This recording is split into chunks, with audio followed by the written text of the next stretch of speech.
J'ai demandé à mon LLM, il s'est trompé. Oui, mais en fait, c'est pas son boulot de pas se tromper. Le LLM va fonctionner par probabilité. Donc en fait, s'il a la réponse à 100%, eh ben, il va te donner la réponse qui est fiable à 100%. Mais s'il l'a pas, il va t'en donner une qui est vraisemblable. Et donc, l'IA n'a pas de conscience. Donc à partir du moment où elle n'a pas de conscience, et c'est plutôt une bonne nouvelle que l'IA n'ait pas de conscience, sinon là on commence à plus servir à grand chose, si elle n'a pas de conscience, elle n'a pas la conscience du vrai ou du faux, du oui et du non. Le podcast ne rapporte pas de business. Les événements ne rapportent pas de business. Le networking ne rapporte pas de business. Le fait de passer du temps avec des gens ne rapporte pas de business. Ah, merde. Mais en fait, tout ça rapporte beaucoup de business. Quand on me demande, mais ton podcast, il te ramène du business, je dis non, mais oui, énormément. Bonjour à tous, bienvenue dans le podcast Leaders sans frontières, le podcast Leadership, Management et RH inspiré de l'international. Je m'appelle Paul Tressens et j'ai passé les 4 dernières années en Asie, Océanie et Amérique latine à explorer les pratiques de management et RH innovantes. Dans ce podcast, je pars à la rencontre de dirigeants inspirants qui sauront vous aider à élargir votre champ des possibles. Avant de commencer cet épisode, n'oubliez pas de vous abonner sur la chaîne YouTube ou votre plateforme d'écoute préférée pour être informé des prochains épisodes. Bonne écoute! Avant de commencer cet épisode, je vais vous parler d'un événement, Unleash World 2025. C'est le salon destiné aux DRH et aux dirigeants d'entreprise sur cette fin d'année 2025 avec plus de 300 intervenants venus du monde entier. Je vous mets le lien dans la description de cette vidéo si vous souhaitez en savoir plus et si vous souhaitez accéder à la billetterie. Bonjour Jérémy, Salut Paul. merci de m'accueillir ici dans tes locaux à Barcelone. De rien. Je suis ravi que tu aies accepté mon invitation et de venir tourner cet épisode où aujourd'hui on va parler de tech, on va parler d'IA, de la place de l'humain au centre et de comment est-ce qu'on place l'homme au centre des technologies. Je vais te présenter et je te laisserai m'expliquer ce qui n'est pas sur LinkedIn. Ok, pas mal. Donc, Accroche. si je te présente, de ce que j'ai compris de ton parcours, tu es diplômé d'une école de commerce française. Ensuite, tu as fait une première expérience dans l'entrepreneuriat, dans la restauration, je crois. Notamment, tu pensais à un projet dans ce domaine-là. Moi, j'étais pas entrepreneur, j'aurais rêvé, mais Voilà, c'était un projet annexe. Pour ça, c'était une première partie. Du coup, restauration, où tu as travaillé dans la restauration avec l'idée de montrer un projet dans l'entrepreneuriat. L'omeletterie, on y reviendra peut-être après. tu m'as trahi. Ensuite, tu es rentré chez Extia, une société de conseil en IT, où tu es resté de 2012 à 2024, avec une expatriation notamment à Barcelone en 2019. Puis à partir de 2024, tu es fondateur de The Tech Nation. Première question, ça là, c'est ce qui est sur ton LinkedIn, ce que tout le monde peut voir. Qu'est-ce qui n'est pas sur ton LinkedIn et que tu souhaiterais mentionner pour te présenter? T'as compris qu'avec moi, lors du déjeuner précédent, le risque, c'est que quand je commence à digresser, t'es foutu. Donc il faut que je fasse attention. Alors peut-être, c'est pas les inexactitudes, mais pour te reprendre le parcours, donc moi j'ai grandi à Rouen. Ouais. Rouen, petite ville de province à 1h30 de Paris. Donc je sais pas si les autres, mais moi quand j'étais à Rouen, déjà je rêvais un peu de Paris, tous ces trucs-là quand j'étais au lycée et autres. Donc quand je suis venu, j'ai fait mon école de commerce à Paris. Déjà, c'était un peu pour moi la grande ville et la grande vie, donc c'était cool. Et ensuite, en sortant de cette école, qui était une école, j'y sois une petite école de commerce, mais pour moi, c'était parfait parce que j'étais pas plus que ça un bon élève. Et donc, je dis souvent, c'était le meilleur rapport qualité-prix, effort, résultat pour moi. J'ai adoré ces années-là. Et d'ailleurs, mes amis rencontrés à cette époque-là, 20 ans après, sont peut-être pas 20 ans, faut quand même pas que je me vieillisse trop, mais pas mal d'années après, sont encore mes meilleurs amis. Et puis, voilà, le BDE, toutes ces années étudiants, les petites expatriations, sont vraiment des choses qui m'ont, je pense, qui ont beaucoup participé à la personne que je suis aujourd'hui. Et donc, en sortant d'école, ouais, je travaille pendant 2 ans chez Linas, qui était de la restauration rapide. Pour le coup, j'étais tout jeune salarié qui découvrait le monde de l'entreprise. C'était top. Mais en effet, tu m'as trahi, alors autant le raconter. Déjà, ouais, je crois, je sais pas quand ça a commencé, mais déjà au lycée, je rêvais d'entrepreneuriat. J'ai toujours été très créatif et donc mon projet à l'époque, j'adorais l'omelette parce que je crois que chez mes grands-parents, enfin chez ma grand-mère d'un côté et chez mes grands-parents de l'autre côté, ça devait déjà être mon plat préféré, donc j'adorais faire des omelettes. Et j'avais donc imaginé, c'était mon mémoire de fin d'études, j'avais imaginé ce projet entrepreneurial qui était l'omeletterie, qui est un truc avec qui j'ai tanné beaucoup de gens pendant des années, qui était une chaîne de restauration rapide autour d'un produit qui est l'omelette. Et donc, quand je suis rentré chez Linas, j'étais content parce que je me dis, c'est parfait, je vais pouvoir découvrir ce monde de la restauration, entre guillemets, rapide, haut de gamme. Ça va me servir après pour monter l'omeletterie. Bon, il s'avère que pour plein de raisons, l'omeletterie n'a jamais vu le jour. Et c'est peut-être pas plus mal, je ne sais pas. Peut-être qu'elle le verra un jour, après tout.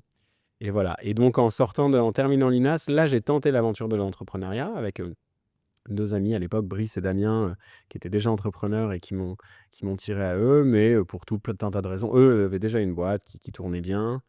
Moi, je pense que j'avais tout simplement pas la maturité du tout. Dans quel secteur?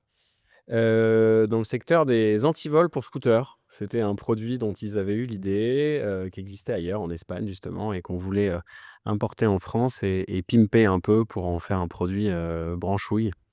Voilà, tu sais, quand tu as un peu plus d'une vingtaine d'années, une vingtaine d'années, tu vois plein de choses comme si c'est bon, ça, tu vas conquérir le monde. Encore une fois, peut-être qu'un jour ça verra le jour, on verra bien. À partir du moment où je balance tous mes vieux rêves sur ce podcast, si jamais on fait plus que 5-6 vues, on va me piquer mes idées, mais bon.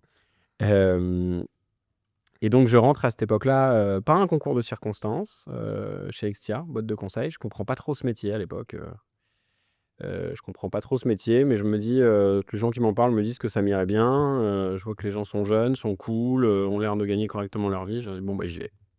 Qu'est-ce qui t'a poussé à t'expatrier à Barcelone? Est-ce que tu peux me raconter ton histoire, et ta volonté de venir vivre, ici, en Espagne et aussi les chocs culturels auxquels, tu as dû te confronter? On n'est pas du tout dans les mêmes environnements de travail entre, Paris et Barcelone. Ouais, pourquoi? C'est là aussi un concours de circonstances, je pense. J'étais plutôt, casanier, moi, quand j'étais à Paris. Enfin, j'avais déjà un peu vécu mon expatriation en passant de Rouen à Paris, très franchement. J'avais eu un peu d'étrangers pendant mes études, c'était sympa, notamment 6 mois à New York qui ont été exceptionnels. Mais c'était un mélange de pro, de perso et d'intérieur, j'allais dire, en quelque sorte. Ça se passait bien pour moi chez Extia, j'avais fait des belles années, j'avais bien évolué, j'avais un bon poste, mais je sentais que je touchais le plafond. Enfin, c'est prétentieux quand on dit: «Je touchais le plafond», y compris vis-à-vis de moi-même, quoi. Enfin, il y avait un truc où je voyais de moins en moins l'étape d'après. Donc à ce moment-là, j'ai un déclic, je me dis: «Il faut que je parte de cette pas de Paris, de cette société». Et puis, c'est vraiment un souvenir assez fort pour moi parce que, quand je me dis ça, le soir même, j'essaye de refaire mon CV, ça me rend profondément triste. Et donc je me dis: «Bah non», et donc j'essaye de comprendre un peu ça et puis je me dis: «Bon, bah, OK, en fait, j'ai pas envie de quitter cette boîte». Mais c'est emmerdant parce que je commence à être, malheureux, le terme est un peu fort, mais, je suis pas épanoui, du coup, il manque un truc. Et ma compagne à l'époque, qui on est ensemble depuis pas très longtemps, me challenge et me redit une phrase que j'avais dû lui dire en roulant des mécaniques, pour la conquérir probablement. Elle me dit que: «Oh, si tu m'avais dit un jour que si tu voulais monter une filiale quelque part, ton patron te ferait entièrement confiance». J'ai pas de miroir à ce moment-là, mais je me dis: «Oh là, elle m'a peut-être un peu trop dit», et puis quand même, en fait, ça gamberge, on dîne et puis une bouteille de vin aidant, on fait une liste de pays et donc mon ex-compagne est espagnole. Alors elle avait pas forcément très envie de retourner en Espagne, elle aurait préféré autre chose, mais quand on parle d'Espagne, ça fait tilt, et le lendemain, j'étais voir, Arnaud, président et fondateur d'Extia à l'époque, et je lui ai proposé de monter Extia, en Espagne. Ensuite, il m'a challengé évidemment, enfin, il m'a tout de suite donné un go d'intention, ce qui était génial parce qu'il, sur le principe, il m'a donné un espèce d'accord principe en disant: «Je te fais confiance», et puis après, on a travaillé quand même et je suis parti 8 mois après. Et voilà, et ça, c'est pour la première partie de la question. La deuxième partie de ta question, les chocs culturels. Justement, Barcelone et l'Espagne, pour moi, il y a pas de choc culturel. Heu, c'est presque à la limite le choc, c'est qu'il y ait pas de choc. Enfin, c'est le danger, en tout cas, pour les expatriés, les professionnels et les entrepreneurs. Pourquoi? Parce que d'abord, alors je j'ai pas assez voyagé pour le dire avec beaucoup de certitude, mais hem, à mon avis, culturellement, les Français et les Espagnols, c'est probablement les 2 peuples les plus proches culturellement. Je pense qu'on est plus proche culturellement des Espagnols que des Français et sûrement même que des Italiens. Et je parle même pas des Allemands et des Anglais, où pour le coup, il y a, des grosses différences culturelles. Donc et d'ailleurs, moi je dis souvent parce que quand on est expatrié, on adore, cracher dans la soupe et donc critiquer les Français dont on fait partie. Et je dis en rigolant parfois, les Espagnols, les Français sont les défauts. Parce que les Espagnols, finalement, on se ressemble pas mal, mais il y a globalement une espèce de légèreté de vie. Et donc, quand tu arrives pour travailler, monter une boîte, entreprendre et même vivre d'ailleurs, je pense, de manière générale, c'est facile de penser que c'est à peu près pareil. Et c'est l'erreur que font la plupart des gens, c'est-à-dire de considérer que comme il n'y a pas de choc culturel, c'est bon, on va pas s'adapter. Mmh. Je pense qu'en plus, il y a un truc assez français ici, mais j'imagine, je suis pas sûr, mais j'imagine qu'un Français qui s'installe en Asie, en Amérique latine ou même en Amérique du Nord, il va comprendre que c'est pas du tout pareil et que le choc culturel va lui permettre une espèce de remise à zéro. Et je crois que ça, non, on l'a pas ici, parce que c'est l'expatriation facile, Barcelone. Enfin, tu vois, tu as 1 heure d'avion, 2-3 heures de train si tu habites à Bordeaux au hasard. Non, c'est un peu plus que 3 heures de train, mais bon, bref. Euh, Enfin, et donc voilà, donc c'est expatriation facile. Et du coup, on met du temps à saisir ces petites différences culturelles, ces petites subtilités culturelles qui sont en fait très, très, très nombreuses et très importantes. Et c'est ce qui rend l'acclimatation professionnelle difficile. Pas difficile, c'est la difficulté principale pour moi de l'acclimatation culturelle et professionnelle parce que, je sais pas, je vais pas comprendre qu'en Espagne, on tourne pas autour du pot. Comme le français et l'espagnol, même en termes de langue, se ressemblent pas mal. Et ben, au début, quand je vais écrire un mail en espagnol, je vais tenter mes tournures de phrases à la française. Je me permets de vous écrire suite aux précieux conseils de votre ami Jean-Michel, bien cordialement, machin, etc. Sauf que quand je dis ça ou que je l'écris en espagnol, ça n'a pas de sens, quoi. Et en plus, euh, on adore se titiller, les Français et les Espagnols. Nous, on aime bien charrier les Espagnols et les Espagnols adorent nous détester. Mais globalement, il y a ces deux cultures qui s'aiment bien. Mmh. En plus, ce qui est cool, nous, ici, c'est qu'on jouit d'une espèce de crédibilité professionnelle. Donc, professionnellement parlant, on a plutôt une bonne image. On est vu comme des gens impolis, peu avenants et trop sûrs de nous, ce qui est peut-être pas complètement faux. Mais on a plutôt une bonne image culturelle. Donc, voilà. Donc, on a ce truc-là où, à force de penser que c'est presque comme en France et que du coup, on peut faire comme en France, on fait pas l'effort. Et voilà. Et moi, typiquement, en arrivant ici, je montais la filiale d'un groupe dont naturellement toutes les fonctions support sont en France. Et puis j'avais sûrement moi pas la maturité, le recul pour savoir bien l'expliquer à droite comme à gauche.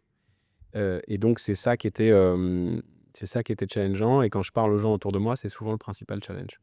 Et d'ailleurs, euh, une critique qu'on entend souvent être faite aux Français de Barcelone, je pense que c'est très vrai à Barcelone, encore plus qu'à Madrid, c'est que beaucoup s'acclimatent pas.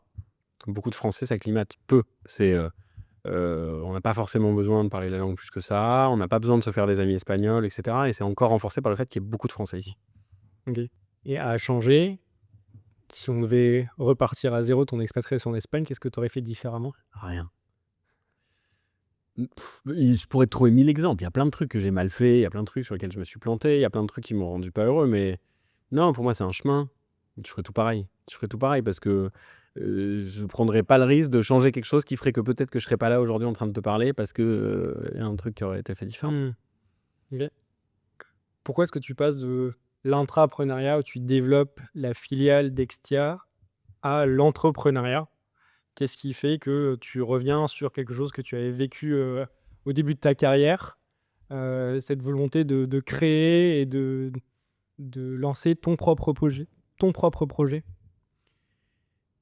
C'est pas mal de choses différentes. D'abord, tu l'as un peu dit, en fait, je l'ai pas vraiment vécu au début de ma carrière. J'ai essayé de le vivre, hem, comme je te le disais, plutôt hors champ, ça a temporairement un peu coché la case pour moi, mais j'avais pas été entrepreneur. J'avais essayé d'être entrepreneur, ce qui est pas mal, mais c'est quand même pas la même chose.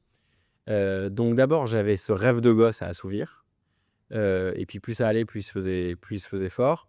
Et ensuite, intrapreneur, c'est quand même pas pareil qu'entrepreneur. Moi, j'ai eu la chance d'avoir une boîte avant The Tech Nation qui m'a fait confiance et qui m'a permis de prendre mes petits bagages, ma voiture et de venir m'installer et de créer une filiale. Euh, une des opportunités que ça m'a créé, ça, c'est que du coup, je suis arrivé ici avec, on en parlait un peu aussi avant, avec à la fois le confort et l'inconfort de faire partie d'un groupe. J'ai créé une filiale d'un groupe. sur plein d'aspects, on peut considérer que c'est plus facile, parce qu'en fait, tu as un service juridique, des dents et machin, tu fais pas bien quelque chose, il y a 8 personnes qui vont te repasser derrière. Mais en fait, peut-être que ça génère aussi d'autres difficultés, notamment sur cette non-acclimatation culturelle dont je te parlais, cette espèce de petit truc, on en parle souvent en rigolant entre Français, c'est que les Français depuis la France vont dire pourquoi ils font pas comme nous? Et les Français en dehors de la France vont dire c'est pas qu'ils font pas comme nous, c'est qu'ils font. Enfin, c'est nous qui faisons pas comme eux, quoi. Enfin, tu vois, ça va dans les deux sens. C'est-à-dire que c'est pas le même pays, c'est pas la même culture, c'est pas les mêmes process, etc., etc. Donc ça t'apporte quand même une certaine résilience. Voilà, donc ça c'est un premier point. J'avais très envie, je m'en sentais légitime pour la première fois. D'ailleurs, c'est marrant parce que euh, j'ai toujours procrastiné dans mon entrepreneuriat en me disant j'entreprendrai quand j'aurai trouvé le bon associé, parce que je serais pas capable d'entreprendre seul. Et en fait, j'ai entrepris seul. Enfin, je suis soutenu et notamment par 2 associés, mais qui ont été plutôt du love money, comme on dit, qui me soutiennent beaucoup humainement, mais qui sont sleeping partners à 100%. Et donc, au final, je suis un peu auto-surpris par moi-même, et plutôt content de moi-même, on va se le dire. J'ai en fait entrepris seul. J'ai entrepris plutôt tard par rapport à plein de profils entrepreneurs, puisque du coup, la boîte a 1 an, j'ai 39 ans, donc j'ai entrepris à 38 ans. Mais voilà, je me sentais légitime, je pensais que j'avais ce qu'il fallait. En fait, c'était un bon momentum à tous les niveaux. Je pouvais partir de la meilleure des manières possibles de mon ancien poste. J'avais l'impression d'avoir fait le taf, de les laisser bien. J'avais plutôt l'impression d'être devenu moins indispensable à ce que j'étais à l'époque. Donc, ça tombait bien, tant mieux. C'était le moment parfait pour les laisser. J'en avais envie, je m'en sentais capable. Donc, il fallait y aller, quoi. Et voilà. Ok. Et donc, c'est la naissance de The Tech Et Nation. c'est la naissance de The Tech Nation. Est-ce que tu peux m'expliquer ce qu'est The Tech Nation, la mission? Vous parlez notamment de le côté tech, impact et human. Est-ce que tu peux m'expliquer ce triptyque, comment ça s'intègre et ce que vous faites aujourd'hui? Ouais, alors je commence par maintenant que j'ai enfin une offre à peu près qui tient la route, je vais commencer par la pitcher, puis après si tu veux, je te raconterai le chemin. Nous, on accompagne les boîtes dans leur transition AI. On le fait en tout, on va dire 5 manières différentes. La première, assez rapidement, on organise des workshops très concrets, on le fait de temps en temps, c'est pas le cœur de notre activité, mais c'est quelque chose que j'adore faire moi. Donc je vais voir des gens, souvent dans des boîtes ou en tout cas des groupes, et puis je leur donne des clés très très très concrètes. Il n'y a pas du tout d'histoire de alors l'IA est née en 1930. Non. C'est vraiment très très concrètement pour essayer de résoudre des pains du quotidien. Et moi, mon objectif, si je vais à la compta d'une boîte donnée, je veux que Madame Michu de la compta d'une boîte donnée, c'est très caricatural la façon dont je le dis, mais bon, que Madame Michu, le lendemain de mon passage, elle ait gagné 1 heure à 2 heures dans sa journée au quotidien. Il y a déjà une notion d'impact, parce que finalement, c'est avoir de l'impact sur le quotidien de cette personne. La deuxième patte qui est extrêmement importante, qui est aujourd'hui notre core business, c'est qu'on développe des solutions toujours en AI boosted. AI boosted, ça veut dire que nous, on utilise au mieux tous les outils donnés par l'IA. Une petite stat, on considère qu'on a divisé, et encore, je pense que si on la mettait à jour, ce serait encore plus, les temps de développement informatique par 5, voire 10. Et maintenant, on travaille, nous, sur la partie fonctionnelle, parce qu'une fois que tu as divisé le temps de développement par 10, ce qui prend presque le plus de temps, en fait, c'est l'interface, l'échange humain entre le client et la boîte qui développe. Et donc maintenant, on travaille là-dessus pour que de manière AI boosted aussi, là, en créant des outils grâce à l'IA, donc là, on est en train de commencer à éditer nos premières solutions, en créant des outils qui vont permettre ça, finalement, on va être capable d'automatiser de plus en plus. Et à chaque fois qu'on parle d'automatiser, on a l'impression qu'on enlève l'être humain, mais c'est plutôt le contraire, en tout cas selon ma vision. En fait, on consacre l'être humain, de plus en plus on lui enlève toute tâche automatique, répétitive, et on a l'occasion, nous, nos clients, les êtres humains qui composent tel ou tel projet, de consacrer notre charge mentale à ceux pour laquelle elle a le plus de valeur ajoutée. Et ça, moi, c'est quelque chose qui me drive très fort au quotidien. Donc on développe beaucoup de solutions, on fait plein de choses, de simples sites web jusqu'à des solutions AI assez poussées. On délivre finalement au résultat, c'est pas ce que je pensais faire au début. On est très impactant et j'ai la prétention de penser qu'on bosse bien, parce que la stat qui me rend fier, c'est que tous les gens à qui on bosse nous recommandent 1, 2, 3 personnes qui, pour la plupart d'entre eux, quand il y a un vrai projet derrière, signent avec nous. Et alors qu'on n'a qu'un an d'existence, j'ai déjà 5 clients qui sont revenus pour nous confier d'autres projets, qui n'étaient pas prévus au début, mais qui, en bossant avec nous, ont été ouverts. Donc ça, vraiment, ça ouvre un champ des possibles qui est incroyable. Euh, le troisième pilier qui va avec, c'est ce qu'on disait tout à l'heure, c'est à la base vient plutôt de notre stratégie commerciale, comment on fait pour aller chercher du client, etc. Et moi, j'ai pas envie de refaire ce métier que j'ai fait pendant des années et des années, qu'on est beaucoup à connaître, la prospection commerciale traditionnelle. Et du coup, je me dis: «OK, quelle peut être ma valeur?» C'est, de participer, là aussi en ayant de l'impact, à l'écosystème qui est le mien, qui m'entoure. Et notamment avec, bah, du coup, moi, mon sujet au final, c'est le sujet qui me sert de porte d'entrée, mais c'est pas du tout le seul, qui est l'AI. Mais au final, dans plein de choses que je fais, on parle de 1000 autres choses que de l'AI. Petite parenthèse, il y a un truc génial avec l'AI, c'est que moi, en étant, dans une boîte de conseil en informatique et venant d'une famille de médecins, je parlais jamais de mon métier, à table au repas de famille parce que c'était le truc le moins intéressant, qui avait pas de sens et cetera. Et grâce à ces 2 lettres AI, dans plein de dîners, je suis le centre de l'attention et ça, pour mon ego, c'est assez exceptionnel. Donc voilà, donc on participe beaucoup à l'écosystème. Les principaux éléments, comme toi, et c'est pour ça que c'est assez cool d'être de l'autre côté, parce que pour une fois, c'est pas frustrant, je peux parler autant que je veux. J'ai un podcast qui s'appelle The Tech Generation, où on parle beaucoup d'AI, mais pas que en fait. On se sert de l'AI pour parler de plein de choses. On organise pas mal d'événements, très souvent ici à Barcelone avec la Chambre de commerce et ou avec la French Tech, et notamment au moment où ça sortira, ce podcast, je pense que ça aura été annoncé officiellement, mais on organise un gros event. Et je suis très fier, franchement, j'en reviens pas encore moi-même, et qui s'appelle l'AI Summit Barcelona. Et donc, les 15 et 16 octobre à Barcelone, hosté chez Glovo, on va organiser un énorme event avec plus de 500 participants, des speakers de très très haute qualité sur un jour et demi, où on a pour ambition de mettre Barcelone sur la carte de l'Europe, voire même du monde d'un point de vue tech. Ça peut paraître prétentieux comme ça, mais on pense que cet event va y contribuer. Va vraiment avoir, encore une fois, pour reparler du mot impact, qui pour moi prend tout son sens de plein de manières différentes, va avoir, si tout se passe bien, un impact sur ce qu'on va faire. Et puis les 2 derniers piliers de notre activité, un peu de conseil stratégique en AI. Au final, presque plus d'assistance technique traditionnelle. Pour ceux qui connaissent le conseil, ça vous parlera. Pour les autres, c'est pas intéressant, donc c'est pas grave. Même si ça fait quand même partie un peu du mode de fonctionnement depuis le début. Et puis le dernier pilier, ce qui est génial, tout ça, c'est qu'en fait, vous l'aurez compris, enfin tu l'auras compris, c'est beaucoup d'exploration. Et du coup, en explorant plein de choses avec une espèce de baguette magique qu'est l'IA, et ben ça nous permet de s'arrêter sur des pain points, donc des problèmes qui nous semblent importants. Et donc on commence à développer nos propres produits qui vont à chaque fois répondre à des sujets qu'on croise lorsqu'on travaille avec nos clients. Donc est-ce que si on se reparle dans 1 an, 2 ans, on sera une boîte de produits, une boîte de services ou un peu des deux? J'en sais rien, mais en tous les cas, moi, je serais très content. Comment est-ce que vous faites votre veille par rapport aux outils? Parce que ça va extrêmement vite, les outils AI qui apparaissent au jour le jour. Puis vous proposez vos solutions, qu'il y a les solutions du marché. Comment est-ce que vous travaillez avec l'ensemble de ces outils pour ensuite offrir un maximum de valeur à vos clients?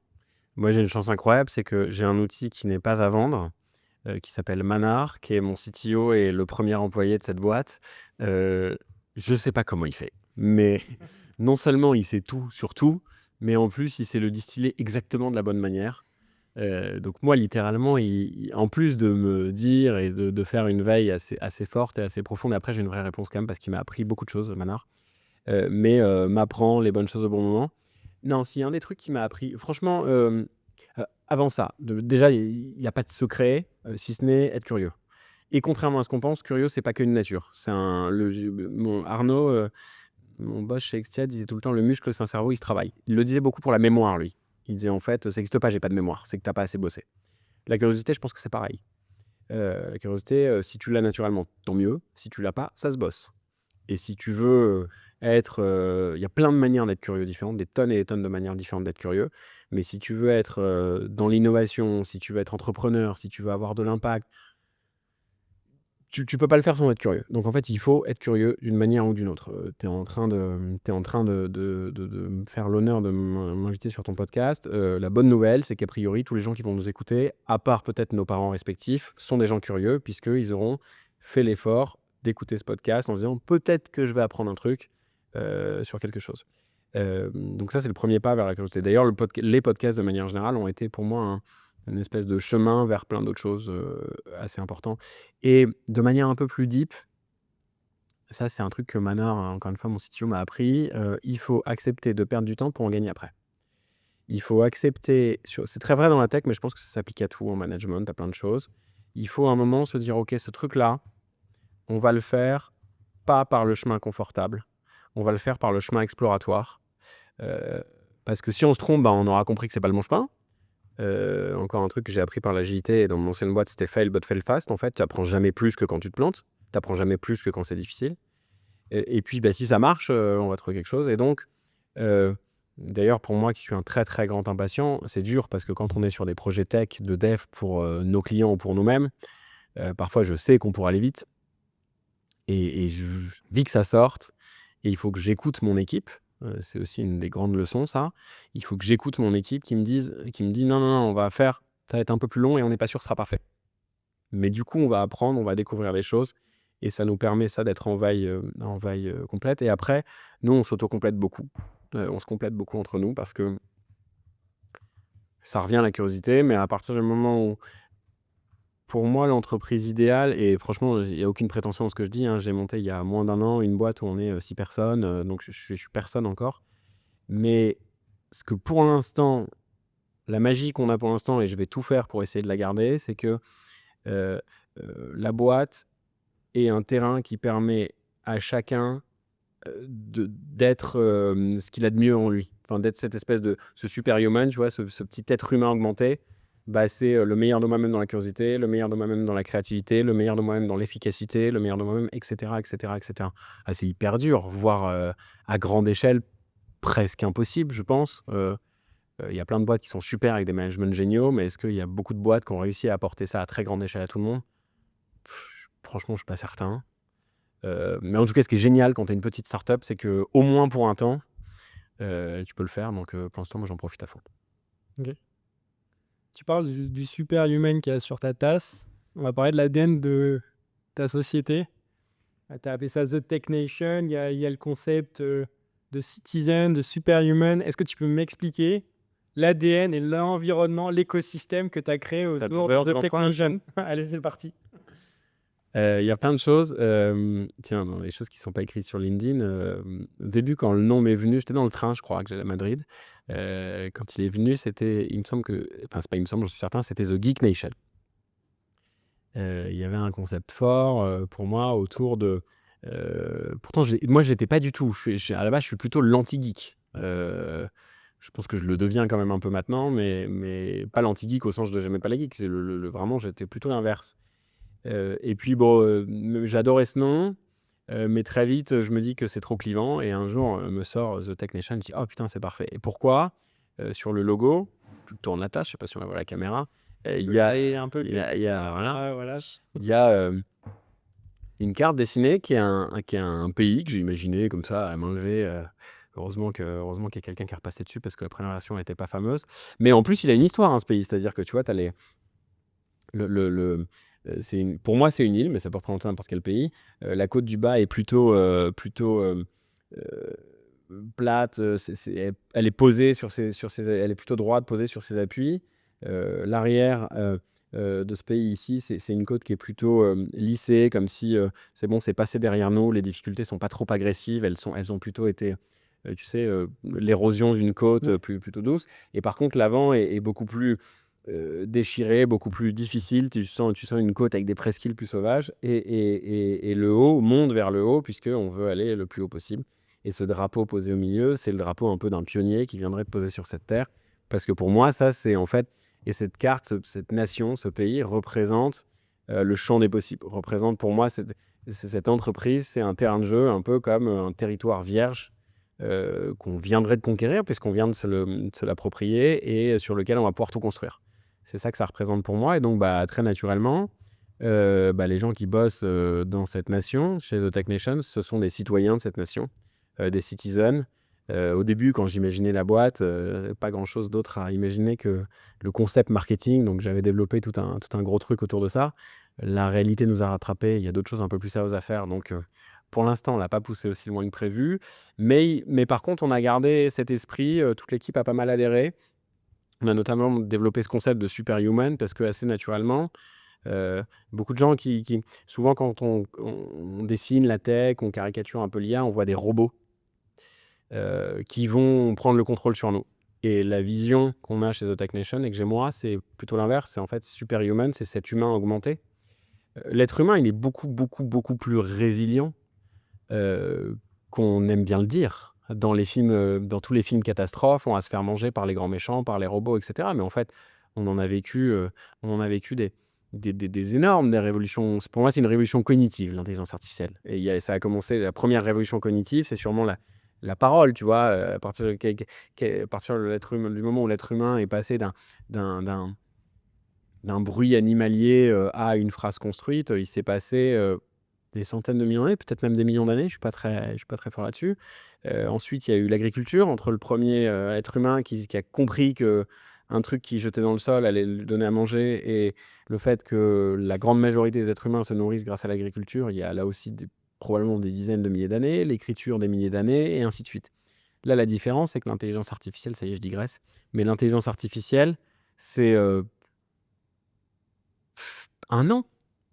Après, dire, ça existe depuis beaucoup plus longtemps. Oui, oui, ça existe depuis beaucoup plus longtemps, mais si on pense à nous il y a 1 an, on va dire les nous pré-GPT, qui pour certains, c'est il y a 2-3 ans, 2 ans, pour d'autres, c'est il y a 3 mois, mais les nous pré-GPT, pour les nous pour les gens entre nous qui utilisent beaucoup les LLM au quotidien, bah, c'est pas la même personne. Donc ça change beaucoup de choses. Et donc, on aime voir cette intelligence artificielle comme des super pouvoirs que l'être humain va sans aucun problème pouvoir s'approprier de manière forte et solide pour devenir une meilleure version d'eux-mêmes. Et bien évidemment qu'il y aura des dérives, il y a des risques, etc. Mais il y a des gens qui se servent de la voiture comme d'une arme, il y a des gens qui se servent de la parole comme d'une arme, il y a des gens qui se servent de l'écriture comme d'une arme, de l'avion comme d'une arme, etc., etc. Ce sera évidemment la même chose avec l'intelligence artificielle, mais bah, la majeure partie des êtres humains, ils se servent de la voiture, de l'avion, de l'écriture, etc., etc., comme pour la plupart d'entre eux un outil normal, et même pour certains d'entre eux un outil qui fait des bonnes choses. Donc bah, moi je pense qu'au global, l'être humain fera pareil, tu vois? Une petite digression rapide, mais il y a eu en Espagne, il n'y a pas très longtemps, la pagone, on dit ici le shutdown, la coupure d'électricité. Oui. J'adore cet épisode parce que dans tous les films, et j'en avais regardé, c'est une série, je crois, sur Netflix, pas très longtemps avant, moi. Vraiment le truc à la con mais bah, partout, en fait, on nous explique que le jour où on coupe l'électricité 10 minutes, le monde va mourir, quoi. On va taxer. Faut juste le temps de trouver si c'est les Coréens du Nord, les Russes, les terroristes de je ne sais où, etc., etc. Et une fois en général, on s'est trompé dans les films catastrophes, donc on a visé le mauvais. Ah, il y a Bruce Willis qui arrive et qui dit non, c'est pas eux, c'est eux, donc c'est bon, on va tuer les bons.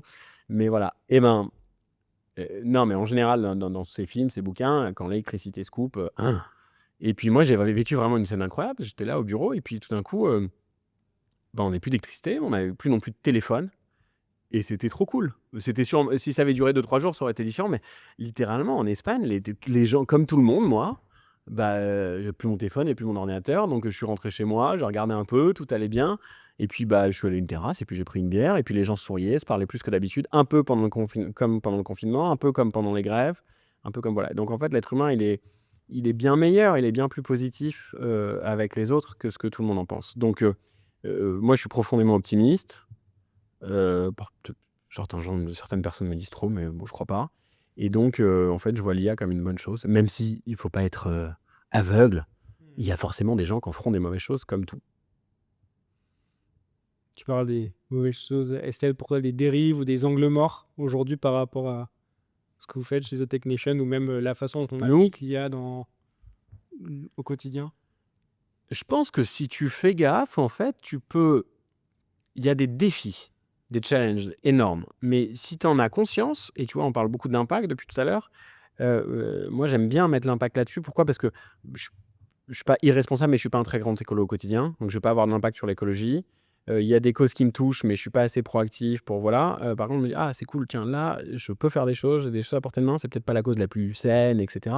Mais je peux avoir de l'impact. Donc du coup, c'est un impact que j'aime bien. Qu'est-ce que je t'entends te dire? Oui, en fait, voilà, ta question, elle résout ce problème, puisque tant que je vois l'angle mort et que je vois où il est et que j'essaye d'avoir un impact positif sur cet angle mort, je peux faire quelque chose et donc cet angle mort, il va être géré. Pour moi, le plus grand défi de notre temps face à l'intelligence artificielle, c'est pas les robots vont prendre le contrôle, c'est la pédagogie, l'éducation. Comment, c'est quoi, c'est les alphas là, la génération alpha, Ouais, on a va bêta, ouais. apprendre à apprendre. Oui.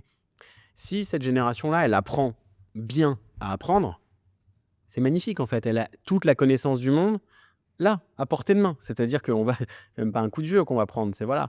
Et donc c'est incroyable pour cette génération. Par contre, si on n'apprend pas bien à apprendre à cette génération-là, en fait, elle va pas apprendre, voire elle va désapprendre. Et du coup, là, oui, les mêmes qu'on voit où elle va devenir bête, ça va être le cas. Et d'ailleurs, on le voit vraiment dans le quotidien très, très, très concret des enseignants, au sens assez large du terme. Heu, ouais, peut-être fâcher certaines personnes, mais si on le caricature, tout n'est pas vrai dans ce que je veux dire, mais si on le caricature, les gens qui, font l'autruche, dont de disent qu'il ne faut pas utiliser l'IA, disent que c'est pas bien, que ça s'applique pas à leur métier et cetera. D'ailleurs, moi ce qui me gêne de temps en temps, c'est que souvent ceux-là, ils le disent par exemple dans le cadre de l'enseignement à leurs élèves. Mais en fait, eux l'utilisent, pour, rédiger leur contrôle, voire pour corriger copie. Donc je dis: «Mais en fait, enfin je leur dis pas, je suis personne pour leur dire, je suis pas prof ni rien, mais je pense, mais non, mais est-ce que ce truc-là, il faut faire la démarche de l'apprendre, tu vois? De l'enseigner, de comment l'apprendre et autres. Et en plus, un des effets bénéfiques de ça, semble-t-il, c'est que, il semble que le moyen commence à être à peu près trouvé, c'est-à-dire qu'en fait, on va, moins demander aux étudiants de produire en masse. Nous, on est une génération, je pense, où il fallait, dans toutes les études supérieures, produire chaque semaine, punaise de mémoire, gratter des pages et des pages et des pages et des pages, c'était ça le plus important. Maintenant, on va demander de plus en plus, je pense, aux étudiants, au sens très large du terme, de réfléchir, parce qu'on va leur demander de produire quelque chose et ensuite, il va falloir recommencer à mettre un humain en face de chaque être humain pour vérifier que ce qui est écrit, ce qui a été produit, est bien assimilé.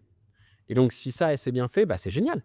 Parce qu'en fait, du coup, cet élève, il va repouvoir avoir un être humain en face de lui qui va l'aider à comprendre et à côté, il a une source de savoir, inépuisable. Mais c'est un putain de gros défi, donc est-ce que ça va marcher? Est-ce que voilà, ça pour moi, c'est le plus gros. C'est pas un angle mort parce qu'il est su, il est connu, il commence à être traité, mais je pense que c'est le plus gros challenge. Ensuite, je laisse aux autres savoir si, le robot va prendre le contrôle sur nous, j'en sais rien, je crois pas. Faut savoir la connaissance pour, vérifier et surtout avoir le regard critique sur ce qui est apporté par l'intelligence artificielle. Je lisais une interview là d'un des créateurs de Siri, qui disait, que le prof, dans une école primaire, il mettait, on apprend par exemple Victor Hugo, donne-nous la biographie de Victor Hugo, l'IA nous donne la biographie. Tous les élèves se disent: «C'est bon, on va en récréation». Non, c'est ce que tu dis, on étudie et on va chercher qui est-ce que l'IA a mentionné qui n'est pas vrai, qu'est-ce qui est vrai, qu'est-ce qu'on peut réutiliser. Et ça va jusqu'à peut-être sa date de naissance qui est totalement fausse. Exactement. ChatGPT te dit qu'il est né en mai, en fait. Et c'est pas le rôle de l'IA de pas se tromper, c'est le rôle de l'humain de savoir quand est-ce qu'elle se trompe. Il y a plein de gens qui disent: «Ah mais alors moi j'ai essayé ChatGPT», et je parle que de GPT, mais il y en a plein d'autres, hein, faut penser à Mistral évidemment, parce qu'on a la chance d'en avoir une française, mais j'ai demandé à mon LLM, il s'est trompé. Oui, mais en fait, c'est pas son boulot de pas se tromper. Le LLM va fonctionner par, probabilité. Donc en fait, s'il a la réponse à 100, il va te donner la réponse qui est fiable à 100. Mais s'il l'a pas, il va t'en donner une qui est vraisemblable. Et donc, l'IA n'a pas de conscience. Donc à partir du moment où elle n'a pas de conscience, et c'est plutôt une bonne nouvelle que l'IA n'ait pas de conscience, sinon là on commence à plus servir à grand chose. Si elle n'a pas de conscience, elle n'a pas la conscience du vrai ou du faux, du oui et du non. On arrive à peu près à maîtriser le fait de lui donner artificiellement la conscience du bien et du mal, plutôt en la restreignant d'ailleurs, ce qui est aussi une limite du truc, parce qu'on passe notre temps à dire: «Ah mais l'Europe régule, etc.» L'Europe essaye de faire attention, de limiter le bien et le mal, mais du coup ça fait aussi des restrictions qui, pour des gens qui voudraient intelligemment ou non l'utiliser l'IA, peuvent pas. On le voit beaucoup avec les images. Toutes les IA, tous les LLM qu'on utilise aujourd'hui pourraient faire bien, bien, bien plus sur les images et la vidéo, que ce qu'on leur laisse faire. Mais ça, c'est plutôt bien, elles sont relativement limitées. Parce que je pourrais, tout à fait, prendre nous 3, nous foutre à poil et puis, le mettre sur YouTube, en 10 secondes. D'ailleurs, même là, c'est largement possible et faisable, mais ça deviendra accessible en 3 clics à n'importe qui si c'était trop open bar. Donc voilà, ouais, et c'est bien que ce soit notre responsabilité à nous de faire ce qui est bien. Mais de toute façon, c'était même déjà vrai avant ça, quand une personne écrive des conneries sur les réseaux sociaux, moi le premier. Combien de livres sont un ramassis de fausseté, combien de personnes qui font des discours, parlent en public et sont écoutées, racontent, allez, ne serait-ce que des inexactitudes, etc. Bah, en fait, c'est vrai pour les livres, les journaux, à partir du moment où il y a de l'information, il y a de la désinformation. Donc, bon, bah, là, il y a plus d'informations, plus de savoir, on passe à une autre échelle. Donc, c'est un passage à l'échelle, quoi. Quel est ton outil IA préféré, celui que tu aimes utiliser au quotidien? Est-ce qu'il y a des outils que tu J'aimerais bien répondre autre chose, mais je vais commencer par être honnête. ChatGPT, j'aimerais bien répondre à un autre LLM, à commencer par Mistral, parce qu'on a la chance d'avoir un LLM souverain, européen et qui plus est français. Euh, Moi, j'ai beaucoup poncé ChatGPT, je l'ai beaucoup fine-tuné, comme on dit, et donc j'ai du mal à passer sur un autre parce qu'il faudrait que je reprenne, faudrait que je reprenne ça de zéro. Euh, Après, il y en a plein. Si, bah là, ma petite découverte du moment, c'est les outils de vibe coding, donc qui permettent de développer en promptant, notamment Lovable. Lovable qui est super pour quelqu'un qui a aucune notion de développement comme moi. Et il y en a d'autres qui sont meilleurs, surtout si tu comprends un peu le développement.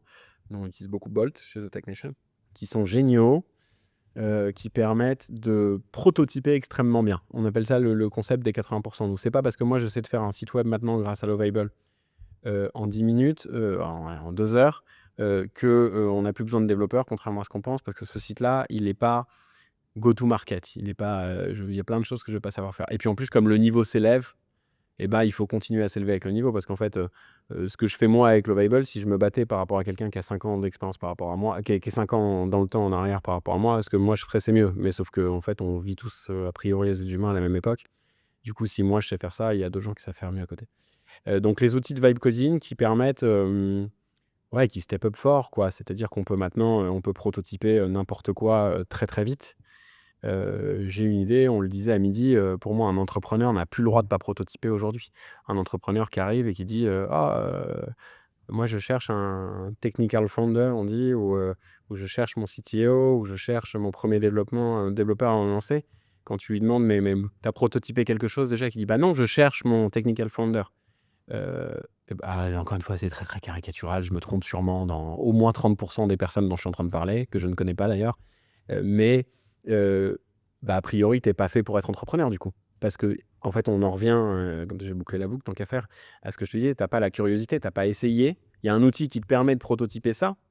Tu veux monter une boîte, tu veux lancer un business, tu veux être entrepreneur. Il y a des outils qui te le rendent possible, mais tu n'as pas eu la curiosité de le tenter. Bah donc, tu n'as pas, à mon sens, le mindset d'être entrepreneur. Alors, si après que je te l'ai dit, tu rentres à la maison et t'essayes, et d'ailleurs, il ne faut pas forcément réussir, hein, il faut juste essayer, et que tu essayes, que tu réussisses ou que tu rates, c'est bon, tu l'as le mindset. Mais si tu continues à faire un peu cette syndrome de l'autruche en disant oui, non, mais ça, en fait, ça n'a pas assez bien marché, parce que si, parce que ça, tu trouves toute la liste de bonnes raisons avant d'avoir essayé l'outil. Bon, voilà. Si on parle de l'écosystème aujourd'hui autour de l'IA, l'écosystème même dans lequel tu évolues, tu présentais tes produits au début lorsque je t'ai demandé de pitcher et que tu me disais on intervient dans des bootcamps, on fait des formations, on a nos solutions, etc. Pour toi, comment travailler sur son écosystème et comment va s'articuler l'écosystème entre les startups, les institutions et les talents? Demain, comment ça va, comment faire pour bien mettre en place son écosystème et s'intégrer dans quelque chose de plus grand que soi finalement? Je vais plutôt répondre à la deuxième partie de la question, si ça te va, pour l'orienter un peu. Le conseil que je donnerais à quelqu'un d'autre, les entrepreneurs, mais pas forcément entrepreneur, à n'importe qui veut développer son écosystème, en tout cas bien s'y intégrer. Parce que l'écosystème, de manière générale, d'abord, je pense que c'est un sujet qui est souvent évoqué. Et encore une fois, il y a plein de gens qui savent en parler mieux que moi. Mais comment s'intégrer dans son écosystème, on va faire un peu de démagogie, mais la chance est une qualité. La chance se provoque. C'est pas un muscle, du coup, mais ça se travaille, la chance. Du coup, il faut se donner la chance de s'intégrer dans son écosystème. Donc, faire beaucoup de choses. Typiquement, lorsque tu es sollicité, surtout qu'au début, quand on essaye, ben, on est peu sollicité. Donc quand tu es quand tu peu sollicité, si on te sollicite, si tu fais fine bouche en mode: «Ouais, mais il y a koh à la télé ce soir» ou «Oh non, mais cette personne-là, j'ai bien regardé son LinkedIn, a priori, je vais pas faire business avec lui» ou ci ou ça ou X ou Y ou Z. Bon, bah, reste dans ton canapé, mais a priori, tu la provoqueras pas cette chance et donc tu as 0 de chance, que cette relation donne quelque chose. D'ailleurs, en général, moins tu t'attends à ce qu'une connexion donne quelque chose, plus elle est prolixe, souvent. Plus c'est random, plus il va se passer des choses après. Et alors, c'est le fait de le faire, mais c'est aussi l'intention que tu mets dedans, hein. C'est-à-dire que si tu fais une rencontre et que tu mets pas d'intention, pas d'intensité, pas de bienveillance, pas de curiosité, encore une fois, il se passera rien. Par contre, si, tu apprécies sincèrement le moment et la personne avec qui tu es en face, que tu t'intéresses à elle, que tu mets de l'intention dans ce moment-là, et ben, tu as la capacité à transformer chaque relation en plein de choses. Et après, ouais, j'ai l'impression de naviguer en mode random. En fait, je pense que c'est bien moins random que ce que l'impression que je m'auto-donne, parce qu'en fait, c'est construit. Mais moi, j'ai un mode de fonctionnement qui est pas très académique, quoi. C'est-à-dire que j'y vais, je suis le vent ou le cap que je me mets et après je m'autorise plein de choses, D'ailleurs, quand je rencontre des gens qui sont beaucoup plus méthodiques que moi, eux me donnent beaucoup de conseils sur la méthode, la stratégie pour être carré. Et moi, je leur donne beaucoup de conseils en général sur le lâcher prise, tente ce truc-là, fais ci, fais ça ou autre. Et donc voilà, on en parlait tout à l'heure. Moi, les événements, tu vois, typiquement, on parlait de ce concept de crémaillère d'entreprise, que comme beaucoup de gens, j'osais pas faire parce que j'avais un syndrome de l'entrepreneur, en fait, un syndrome de l'imposteur. Ok, je viens de monter ma boîte, je vais pas faire une crémaillère pour ma boîte. Enfin, j'en crevais d'envie. Mais comme j'avais peur du regard des autres, je voulais pas le faire parce que j'avais peur que je sois plus critiqué que apprécié. Et puis j'ai fini par, l'assumer partiellement parce que je l'ai pas pris, j'ai pas fait une crémaillère d'entreprise, je l'ai pris avec un autre angle. Ce qui était cool en plus parce que finalement ça te permet quand même ce syndrome de l'imposteur fait quand Tu même peux des bonnes expliquer choses. comment tu as fait justement l'ouverture de ta boîte? C'est assez singulier déjà, même si c'est pas une crémaillère d'entreprise comme tu l Ouais, bah, écoute, on en est pas loin. Est-ce que tu peux expliquer aux auditeurs, ce que tu as fait? ouais, tu surveilles le temps toi? Parce que moi Ouais, je ouais, surveille pas, c'est je le trou.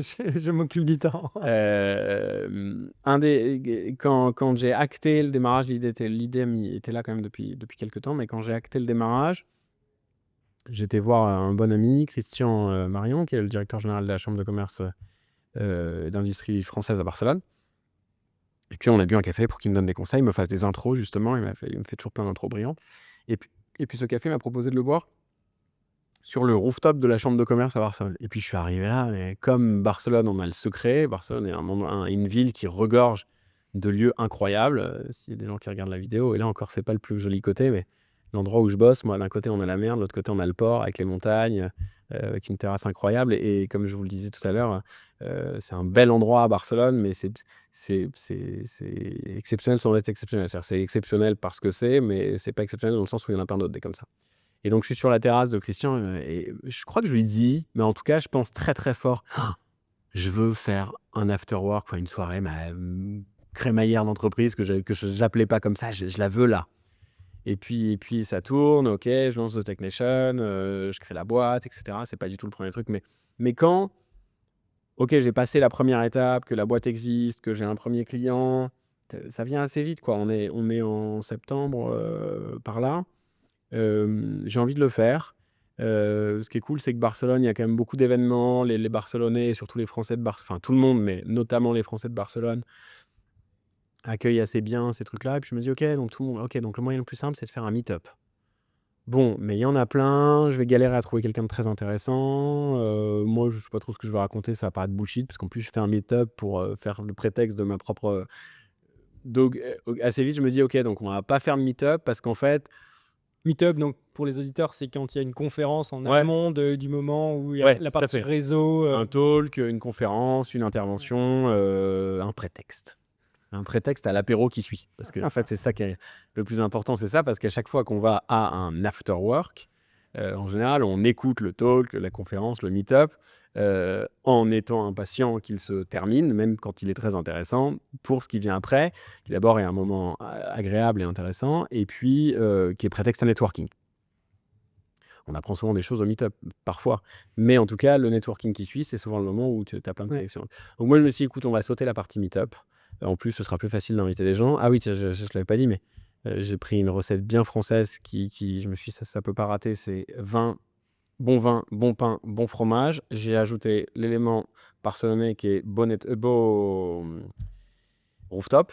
Et je me suis dit, bon, bah là, ça devrait pouvoir matcher. Et puis, par contre, j'ai gardé, à chaque soirée, on essaye d'avoir un icebreaker. Donc, c'est-à-dire que quelque chose qui brise la glace entre les participants. Il est souvent un peu lié à l'AI.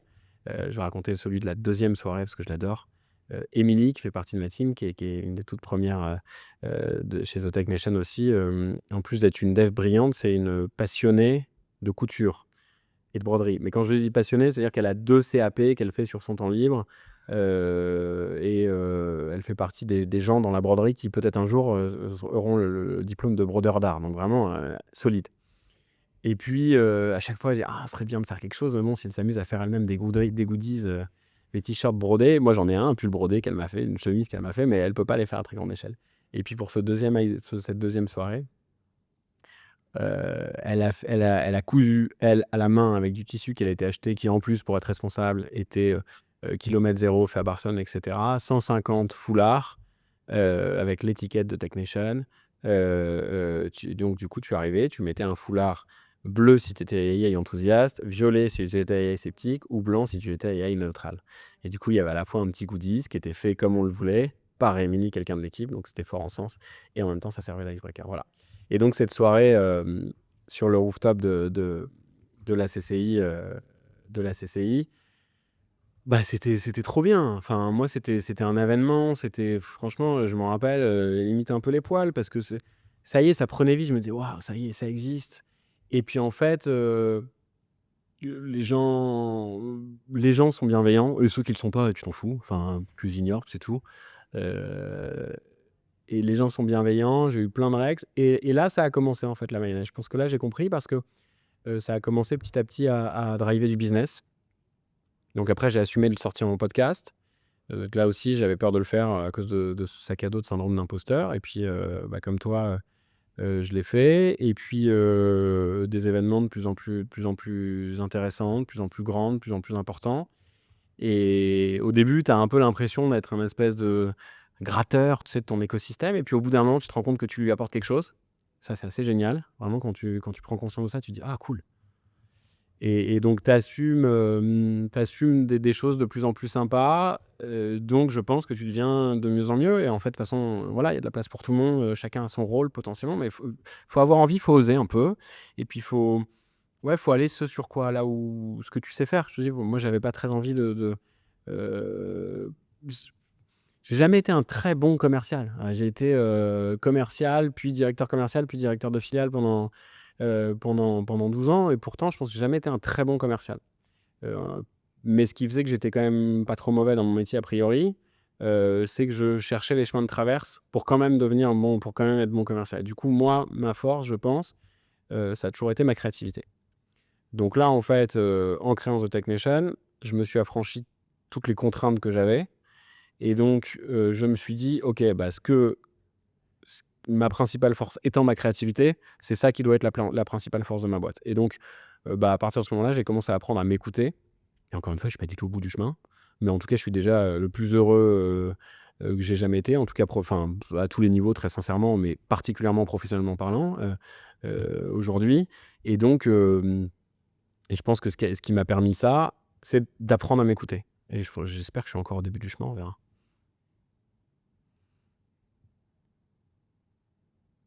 Bon, sur le côté sales, sur le côté vente, comment est-ce que tu réinventes la vente? Justement, comment est-ce que tu crées dans, ce domaine-là où tu disais, la partie, cold call, les appels, le démarchage, prospection téléphonique, c'était pas quelque chose qui m'excitait, mais qu'on me demandait de faire dans mon précédent métier. Comment est-ce que tu faisais justement pour prendre des chemins de traverse et là, aujourd'hui, pour réinventer, ce métier finalement? Parce que tu parles de ton podcast, ça peut être un moyen, mais c'est pas un outil Non. qui peut être directement lié à ça. Le podcast, l'objectif, c'est plutôt de rencontrer des gens, d'apprendre de leur expérience. Donc comment est-ce que tu réinventes le métier de commercial pour aujourd'hui, faire que ta boîte, se porte très bien? Hem, enfin, moi, j'ai le chemin, mais c'est dur à expliquer. Hem, le podcast rapporte pas de business. Les événements ne rapportent pas de business. Le networking ne rapporte pas de business. Le fait de passer du temps avec des gens ne rapporte pas de business. Ah, merde. Mais en fait, tout ça rapporte beaucoup de business. Quand on me demande: «Mais ton podcast, il te ramène du business?» Je dis: «Non, mais oui, énormément». Et donc en fait, tout ça fait que moi, c'est simple, je ne fais pas ce qu'on appelle, je sais pas si tu es familier avec, inbound, outbound. L'inbound, c'est le business qui rentre. Outbound, c'est le business que tu vas chercher en sortie. Donc en gros, cold call, des appels, des emailing et cetera. J'ai quasiment pas fait d'outbound, depuis que j'ai démarré. Comme je le disais, je me suis, pris un Lemlist, qu'envoie, des campagnes automatiques dont je me sers quasiment pas. Je dirais pas du tout, ce serait mentir parce que je l'ai configuré à un moment et ça m'a quand même apporté 2-3 trucs intéressants, mais je ne m'en sers quasiment pas. Je suis pas sûr du tout que, ma stratégie commerciale va tenir sur le long terme, mais moi, là, pour l'instant, tu vois, je suis perché sur ma vague, là, comme un surfeur et ça marche. Donc plutôt qu'anticiper ce qui va pas marcher après, j'essaye de développer ce qui marche bien pour le moment pour essayer d'auto-alimenter ma vague, tu vois? Mmh. Et donc ça, c'est en fait, j'en fais du commercial, mais moi, j'ai pas l'impression d'en faire parce que là, je suis en train de faire du commercial avec toi. Tu vois? En fait, on se rencontre, on passe un moment ultra quali, on a déjeuné, on fait ce podcast. Je sais qu'on va rester connectés et je sais que si à un moment, tu peux m'envoyer du business ou que moi, je peux t'en envoyer et cetera, on va le faire. Mais il y a aucun moment, ce sera du boulot. Il y a aucun moment, ce sera une corvée. Au contraire, je vais être content de le faire. Moi, je trouve que quand tu passes un moment qualitatif avec quelqu'un, moi, ce que je fais de plus en plus, je crois que c'est mon ami, mon copain Jacques qui m'a appris ça, si je dis pas de bêtises. En tout cas, lui, il le fait beaucoup. Je pense que c'est lui qui m'a dit à chaque échange, il essaye de faire l'effort de se dire avec qui je peux. J'essaye de faire 3 ou 4 introductions, intro, en sortant de chaque call. Et après, tu le fais vraiment de manière proactive, c'est-à-dire que tu essayes d'aider les gens. Et quand les gens t'aident, tu essayes de les aider. Du coup, ils t'aident encore plus. Et puis, du coup, tu fais une intro à quelqu'un qui va aimer la démarche, qui du coup va te le rendre. En fait, tu lances ton boomerang sans savoir s'il va revenir. Si tu essayes de savoir si ce boomerang-là, il va revenir, t'es mort. T'en lanceras pas, et du coup, ils reviendront pas. Par contre, si tu lances plein de boomerangs et que tu es content de le faire et que tu le fais avec la banane, eh ben, ils reviennent tout seuls. Du coup, moi, ma stratégie, c'est de m'écouter en faisant le mieux possible ceux sur lesquels je crois que je suis pas trop mauvais. Euh, je les laisse pas complètement en angle mort, hein, ce que je sais pas faire, enfin ce que j'aime pas trop faire, l'outbound et cetera. Ce serait de mentir que de dire que c'est un angle mort. C'est-à-dire que je l'ai sur le côté, je suis pas en mode, j'en fais pas, j'en ferai jamais, j'aurai jamais besoin parce que j'attends ou j'appréhende le moment où parce que cet entrant, bah, c'est cool quand il entre. Mais du coup, si tu ne sais aller le chercher que indirectement, bah, le jour où il arrive pas et où ça devient critique pour ton activité, faudra quand même se faire violence. Donc tu vois, typiquement l'outbound classique, surtout à l'heure de l'IA où on peut faire plein de choses, j'essaye de pas être trop complètement à la ramasse. Mais si tout se passe bien, enfin aujourd'hui j'en ai pas besoin, si tout se passe bien, je vais continuer à pas en avoir besoin et j'aime à penser que le premier commercial, le premier sales que je vais recruter chez The Tech Nation, ce sera un Customer Success Manager. Ce qu'on appelle un Customer Success Manager, c'est pas quelqu'un dont la fonction principale est de vendre, mais de prendre soin du client, donc le manager du succès du client. Et du succès aussi bien dans l'utilisation de ton service ou de ton produit que dans son succès à lui, en fait. Et donc, si j'amène mon objectif jusqu'ici, c'est-à-dire si mon premier commercial est un Customer Success Manager, bah ce pari-là, je l'aurais réussi. Après, évidemment, faut que ça dure dans le temps, mais c'est pas qu'avec le premier que ça va compter, parce que peut-être que je l'aurais fait le premier et puis que je vais me planter, donc je vais devoir changer de stratégie. Mais si j'arrive à faire ça, pour moi, j'aurais craqué un peu le système. Pas le système de manière générale, mais le système dans lequel j'avais pas envie de rentrer moi, j'aurais réussi à le craquer, j'aurais réussi à faire. Au final, je ferais un autre métier que le métier que j'ai fait avant, mais j'aurais réussi à. Je fais déjà un autre métier que celui que je faisais avant, mais j'aurais réussi à transformer le truc pour. J'ai jamais l'impression de travailler en fait. Il n'y a pas un jour pour l'instant où je me réveille en ayant l'impression d'aller au boulot. Le meilleur conseil qu'on t'ait donné dans ta carrière, quel était-il? Oh, il y en a eu plein. C'est dur, hein, il faudrait rendre justice. Je peux en donner 2 ou 3? Vas-y, vas-y. Mon premier patron, j'étais rentré par piston dans une boîte qui était le mari de ma cousine. Et puis, il m'a expliqué que comme j'étais pistonné, il allait falloir que je sois encore meilleur que les autres. Parce qu'on allait toujours considérer que si j'étais là, je ne le méritais pas. Et donc, que j'avais intérêt à être meilleur que les autres. Pour moi et pour lui. Ça a été trop cool parce que j'ai pris conscience. J'étais étudiant. J'étais étudiant. Ouais, si, c'était en stage. Et j'ai pris conscience de ça. Et ça m'a beaucoup aidé à me changer. Ça, c'était Jean-Luc. Arnaud, le président fondateur d'Extia, était une encyclopédie de bons conseils. Donc, il en a distillé énormément. J'ai bien aimé ça. La mémoire est un muscle. Moi, j'avais l'impression de pas avoir de mémoire. Et la mémoire est un muscle. Ça se travaille tous les jours au quotidien comme un sportif de haut niveau. Si tu veux être intelligent, c'est comme un sportif de haut niveau. Il faut le bosser. Et apprenez aussi fail, but fail fast. L'erreur, c'est OK. Par contre, progresser, c'est changer d'erreur.